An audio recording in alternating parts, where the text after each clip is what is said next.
양도세 전면 폐지, 암호화폐 비과세, 친기업 정책 전환.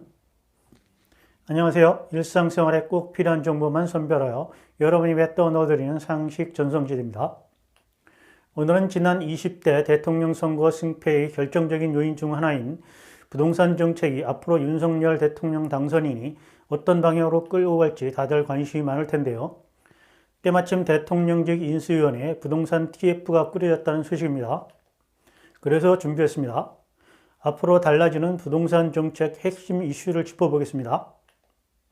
상식 전성시대 지금 출발합니다.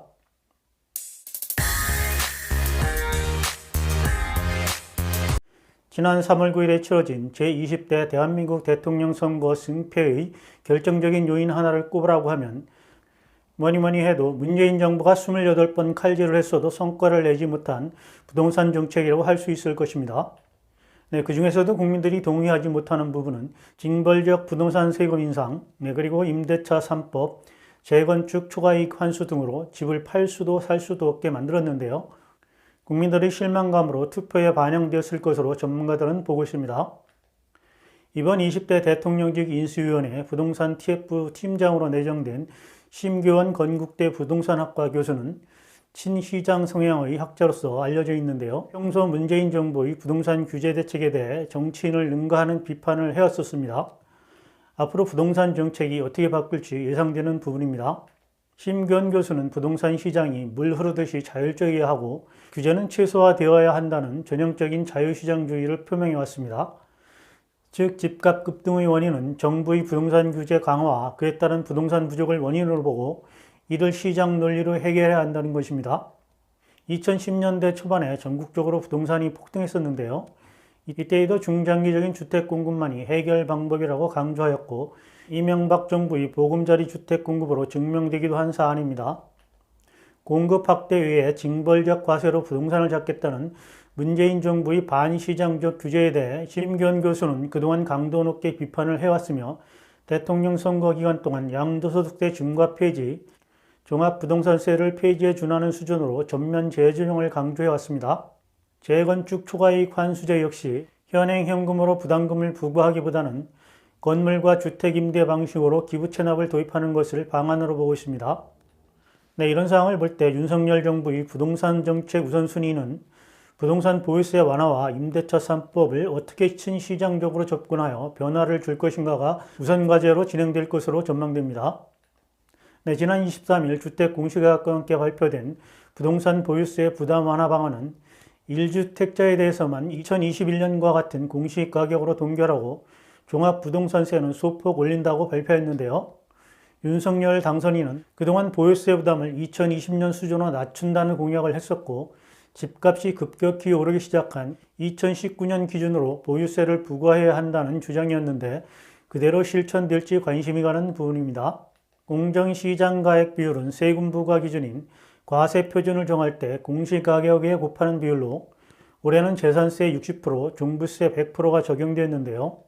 공정시장가액 비율은 재산세는 40에서 80%, 종부세는 60에서 100% 사이에서 조정이 가능하다고 합니다. 공정시장가액 비율은 정부 시행령만으로 개정할 수 있기 때문에 민주당의 동의가 없어도 가능하다고 합니다. 그래서 윤석열 정부가 출범하면 지금보다 낮아질 것으로 전망됩니다. 보유세 부담 완화 방안을 담은 조세 특례 제한법 개정안은 5월 국회에 상정될 예정인데요. 법안이 통과되면 곧바로 7월 5일 부과되는 재산세에 적용되는 만큼 보유세 부담 완화는 될 것으로 기대됩니다. 1주택자 종부세는 현재 0.6%에서 3%인 것을 문재인 정부 출범 이전인 0.5%에서 2% 수준으로 인하될 가능성이 있고요. 세부담 상한도 1주택자와 비조정지역 2주택자는 150%에서 50%로 조정지역 2주택자와 3주택자, 법인은 300%에서 200%로 인하될 전망입니다. 부동산을 두 채 이상 소유하신 다주택자 양도소득세 중과율도 관심이 많을 텐데요.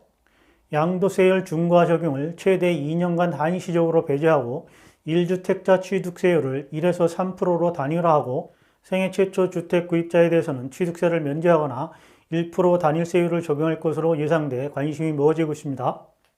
네, 장기적으로는 종합부동산세와 재산세를 통합해 이중과세 논란을 해소할 것으로 예상되기도 합니다. 네, 그리고 임대차 3법이 오는 7월이면 시행 2년차가 되는데요. 대통령직 인수위 부동산 TF에서 어떤 방안을 제시할지 임차인 분들이나 임대인 분들이나 눈여겨봐야 할 대목입니다. 네, 대출 규제 이 문제도 이제 풀어야 할 숙제인데요. 가계 대출을 과도하게 규제해 특정 지역을 조정 대상 지역, 투기 과열 지역 등으로 분류해 LTV 담보 인정 비율 때문에 실수요자들이 주택을 사고 팔 때 어려움이 있었는데요. 이 부분도 시장 친화적 관점으로 보면 개선이 불가피해 보입니다. 주식 양도세 폐지를 윤석열 당선인이 후보 시절에 공약했었는데요. 현 정부에서는 내년부터 금융상품 등 금융투자상품으로 연 5천만 원 이상 양도 차익을 얻을 경우 최대 25% 세율로 양도세율을 부과하는 방침이었는데요. 윤석열 당선인이 이를 백지화하겠다는 공약을 했었는데 이것도 그대로 이행될 가능성이 높아 보입니다. 네, 비트코인 등 암호화폐 투자 수익은 5천만 원까지 완전히 비과세하겠다고 했었는데요. 현 정부에서는 내년부터 250만 원을 넘는 가상화폐 수익에 세금을 매길 예정이었습니다. 네, 젊은 층에서 암호화폐 투자가 많은데 경제적으로 어려움을 겪고 있는 소액 투자자들을 위한 좋은 방안이 곧 나올 것으로 기대합니다. 이상으로 오늘은 윤석열 대통령 당선인의 부동산 정책이 앞으로 어떻게 달라질지 알아봤습니다. 앞으로도 부동산 정책과 관련된 이슈가 있으면 바로바로 전달해 드리도록 노력하겠습니다. 네, 제 영상이 도움이 되셨다면 구독과 좋아요, 알림 설정 부탁드립니다. 네, 저는 다음에 더 좋은 정보로 여러분을 찾아뵙겠습니다. 오늘도 소중하고 행복한 시간 되시길 바랍니다. 감사합니다.